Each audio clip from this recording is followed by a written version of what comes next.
El pas definitiu en favor del cotxe elèctric. El president de la Generalitat, José Montilla, ha signat avui un acord amb l'empresa Nissan perquè Catalunya es converteixi en un dels primers països europeus en què es comercialitzarà el nou cotxe 100% elèctric de la marca japonesa. El Nissan Leaf rodarà a casa nostra a partir de l'any que ve. Pel president català, la implantació del vehicle elèctric és un procés irreversible.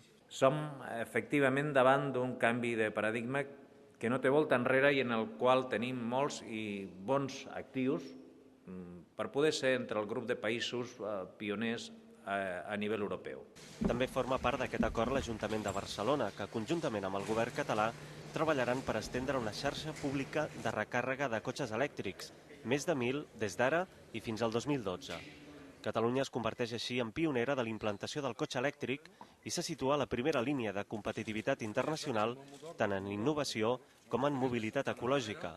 El president ha encoratjat Nissan i les administracions a seguir treballant perquè els bons auguris d'aquest acord es converteixin en nous projectes i noves inversions a la indústria catalana.